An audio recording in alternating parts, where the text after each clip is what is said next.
மதுரையில் தடையை மீறி பேரணியில் ஈடுபட்ட பாஜகவைச் சேர்ந்த நடிகை குஷ்பு கைது செய்யப்பட்டார்.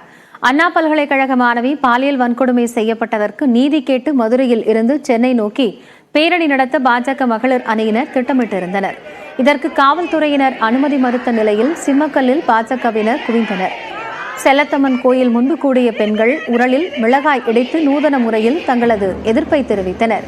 அதைத் தொடர்ந்து பாதிக்கப்பட்ட பெண்ணுக்கு நீதி வேண்டி முழக்கங்கள் எழுப்பியும் பதாகைகள் ஏந்தியும் போராட்டத்தில் ஈடுபட்டனர். இதில் சிலம்பொன்றை கையில் ஏந்தியவாறு நடிகை குஷ்பு போராட்டம் நடத்தினார்.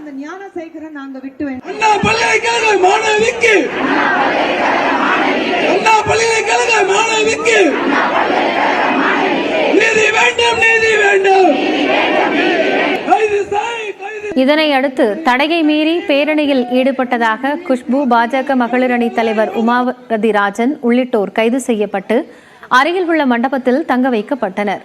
அப்போது பேசிய குஷ்பு, நியாயம் கிடைக்கும் வரை தங்களது போராட்டம் தொடரும் என தெரிவித்தார். இன்னைக்கு திராவிட முன்னேற்ற கழகம் பாஜக பார்த்து ஒரு பயத்திலே தான் உட்கார்ந்துட்டு இருக்கு. அடுத்த நாள் காலையில என்னக்கா இவங்க அப்படியே எங்களை பார்த்துட்டு பேச போறாங்க, கேள்வி கேட்க போறாங்கன்னா அந்த பயத்துல தான் இருக்காங்க. நாங்க எந்த கேள்வி கேட்டாலும் மாண்புமிகு முதலமைச்சர் மு.க.ஸ்டாலின் அவர்கள் கிட்ட ஒரு பதில் இல்லை. அப்படிங்கிற பட்சத்துல நிச்சயமாக இந்த பேரணி இன்னைக்கு இல்ல, எங்க இருந்தாலும் இந்த பேரணி நியாயம் கிடைக்கிற வரைக்கும், நீதி கிடைக்கிற வரைக்கும் இந்த போராட்டம் நடத்துவாங்க. மக்களுக்கு இடையூறின்றி நடக்கும் போராட்டங்களுக்கு அரசு அனுமதி அளிக்க வேண்டும் என்று காங்கிரஸ் எம்பி கார்த்தி சிதம்பரம் கருத்து தெரிவித்துள்ளார். சென்னை விமான நிலையத்தில் செய்தியாளர்களிடம் பேசிய அவர், தனிப்பட்ட நபரின் ஆசா பாசங்களால் நடக்கும் குற்றங்களை அரசாங்கத்தால் தடுக்க முடியாது என்று கூறினார். என்னை பொறுத்த வரைக்கும் ஒரு ஜனநாயக நாட்டிலே ஒரு அரசியல் கட்சி தன்னுடைய கருத்தை சொல்ல வேண்டும் என்றால் அந்த கருத்தை சொல்வதற்கு முழு சுதந்திரம் உண்டு. அதற்கான ஏற்பாடுகளை அரசாங்கம் செய்ய வேண்டும். பொதுமக்களுக்கு எந்த விதமான இடையூறும் இல்லாமல் அவர்களை கருத்தையோ போராட்டத்தை நடத்த வேண்டும் என்று விரும்பினார்கள் என்றால் அவர்களுக்கு அந்த அனுமதியை தர வேண்டும் என்றுதான் என்னுடைய கருத்து. ஆர்கனைஸ் கிரைமை அரசாங்கத்தால் கட்டுப்படுத்த முடியும். அது கூலிப்படை மூலமாக மாஃபியா அந்த மாதிரி செய்யறதை அரசாங்கம் கட்டுப்படுத்தலாம். ஆனால் கிரைம் ஆஃப் பேஷன், ஒருத்தருக்கு ஒருத்தர் ஆசா பாசத்துக்கால, ஒரு கோபத்தால, ஒரு ஆத்திரத்தால் நடக்கிறதெல்லாம் அரசாங்கம் தடுக்க முடியாது. ஆனால் அதை விசாரிக்க வேண்டும். சென்னை, திருவள்ளூர், காஞ்சிபுரம், வேலூர் உள்ளிட்ட மாவட்டங்களில் ஸ்கிரப் டைபஸ் நோய் பாதிப்பு அதிகரிக்க தொடங்கி இருப்பதாக மருத்துவத்துறை எச்சரிக்கை விடுத்துள்ளது. இந்த பாக்டீரியா தொற்று எதனால் ஏற்படுகிறது, இதிலிருந்து தற்காத்துக் கொள்வது எப்படி என்று இந்த தொகுப்பில் பார்க்கலாம். ஸ்கிரப் டைபஸ் என்பது ஒரு வகை ஒட்டுண்ணி கடியால் பரவும் காய்ச்சலாகும். காடுகள், மலைப்பகுதிகளில் வாழக்கூடிய ரிக்கச்சியா எனப்படும் பாக்டீரியாவால் பாதிக்கப்பட்ட உண்ணிகள் கடிக்கும் போது இந்த பாதிப்பு ஏற்படுகிறது. உலகம் முழுவதும் ஆண்டுதோறும் 10 லட்சம் பேர் ஸ்கிரப் டைபஸ் நோயால் பாதிக்கப்பட்டு வருகின்றனர். தமிழ்நாட்டை பொறுத்தவரை மேற்கு தொடர்ச்சி மலைப்பகுதியை ஒட்டிய மாவட்டங்கள் மற்றும் கிருஷ்ணகிரி உள்ளிட்ட பகுதிகளில் இந்த பாதிப்பு தொடர்ந்து வந்தது. தற்போது இது சென்னை, திருவள்ளூர், காஞ்சிபுரம், செங்கல்பட்டு, திருப்பத்தூர், ராணிப்பேட்டை, வேலூர் மாவட்டங்களில் கூட பரவி வருவதாக மருத்துவத்துறை அதிகாரிகள் எச்சரிக்கின்றனர். ஒரு மனிதர்கிட்ட இன்னொரு மனிதருக்கு பரவாது.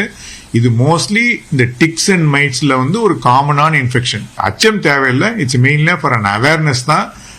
எந்த பகுதியிலும் கேசஸ் வர வாய்ப்பு இருக்கு. மெயினா அந்த முட்புதர்கள் இதான் அந்த உண்ணி இருக்கிறதுக்கான வாய்ப்புகள் அதிகம் உள்ளது. இதை கிளீன் பண்ணிக்கங்க. இன்னொன்று என்டர்டெயின்மெண்ட் பர்பஸுக்கு நம்ம மனத்தை நோக்கி போகும்போதும் இந்த இன்ஃபெக்ஷன் வர்றதுக்கான வாய்ப்புகள் இருக்கு. அந்த மாதிரி இருக்கும்போது கொஞ்சம் எக்ஸ்ட்ரா கேர்ஃபுல்லா இருக்கிறது அவசியம். இந்த தொற்று பாதிக்கப்பட்ட நபர்களுக்கு காய்ச்சல், குளிர் நடுக்கம், உடல் சோர்வு, உடல் வலி, தலைவலி, இருமல், நெறிகட்டி கொள்ளுதல் போன்ற பாதிப்புகள் ஏற்படுகின்றன. காய்ச்சலை தொடர்ந்து கவனிக்காமல் விட்டால் நிமோனியா போன்ற பாதிப்புகளும் ஏற்பட வாய்ப்புள்ளது. கிளாசிக்கலாக பார்த்தீங்கன்னா எஸ்சார் ஃபார்ம் ஆகும். அதாவது எந்த இடத்துல பூச்சி கடிக்குதோ அந்த இடத்துல ஒரு காஞ்சா மாதிரி ஒரு ரவுண்டாக ஒரு இன்ஃபெக்ஷன் வரும் இனிஷியலாக. இது உடல் ரீதியாக ரத்தத்தில் பரவுறதுனால எந்த உறுப்புகளை வேணால் பாதிக்கலாம். குறிப்பாக நீங்கள் லிவரை பாதிக்கிறதுக்கு வாய்ப்பு அதிகமாக இருக்கிறது. இதனால் மல்டி ஆர்கன் ஃபெயிலியர் வரலாம். ஒட்டுண்ணி கடிப்பது மற்றும் ஒட்டுண்ணி கடியால் பாதிக்கப்பட்ட வளர்ப்பு நாய்கள், பூனைகளால் மட்டுமே இந்த பாதிப்பு மனிதர்களை தாக்குவதால் அவற்றில் இருந்து விலகி இருந்தாலே இதுபோன்ற பாதிப்பை தவிர்க்கலாம் என்கின்றனர் மருத்துவ அதிகாரிகள். ஸ்கின்ல ஒரு ஏதாவது ஒரு ஐடென்டிபிகேஷன், ஒரு ரேஷஸோ இல்ல இந்த மாதிரி ஒரு பூச்சிக்கடிக்கான அறிகுறியோ நீங்க இனிஷியல் ஸ்டேஜ்ல கண்டுபிடிச்சிட்டீங்கன்னா இது உடனுக்குடன் மருத்துவர்களிடம் நீங்க அணுகி இமிடியேட்டா ட்ரீட்மெண்ட் பண்ணிக்கிறது ரொம்ப ரொம்ப அவசியம். இன்னொன்னு இது இனிஷியல் ஸ்டேஜ்ல இதை கண்டுபிடிச்சு ட்ரீட்மெண்ட் பண்றது ரொம்ப எளிதான ஒரு விஷயம். கர்ப்பிணிகள், முதியவர்கள், குழந்தைகள் இந்த தொற்றால் பாதிக்கப்படும் போது முறையான சிகிச்சை பெறுவது அவசியமாகும்.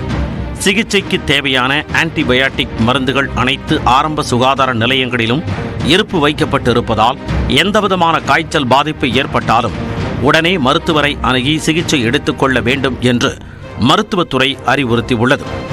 நியூஸ் 18 தமிழ்நாடு தொலைக்காட்சி செய்திகளுக்காக ஒளிப்பதிவாளர் அஞ்சித்துடன் செய்தியாளர் ரகுவரன்.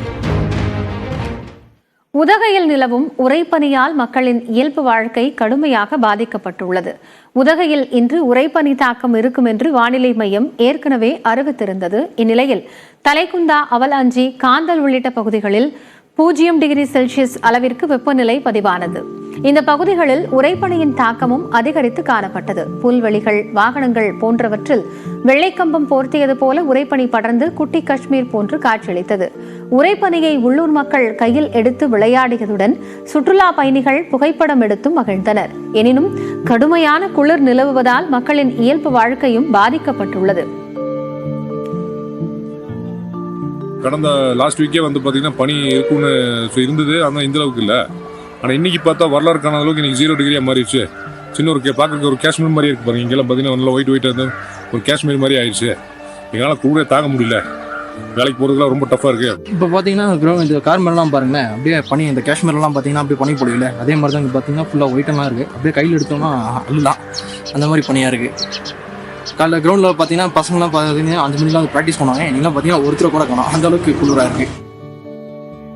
உதகையை போன்று கொடைக்கானலிலும் உறைபனி நிலவியதால் குளிரை சமாளிக்க முடியாமல் பொதுமக்கள் அவதிக்காளாகினர். இன்று காலை கொடைக்கானல் மலைப்பகுதியில் 7 டிகிரி செல்சியஸிற்கும் குறைவாக வெப்பநிலை பதிவானது. ஏரிச்சாலை, கீழ்பூமி, ஜிம்கானா புல்வெளி, பிரெயின் பூங்கா உள்ளிட்ட பகுதிகளில் கடும் உறைபனி காணப்பட்டது. மேலும் புற்கள் மீது வெள்ளை முத்துக்கள் போல படர்ந்திருந்த பனி சூரிய ஒளி பட்டதும் ஆவியானது காண்பதற்கு ரம்மியமாக இருந்தது.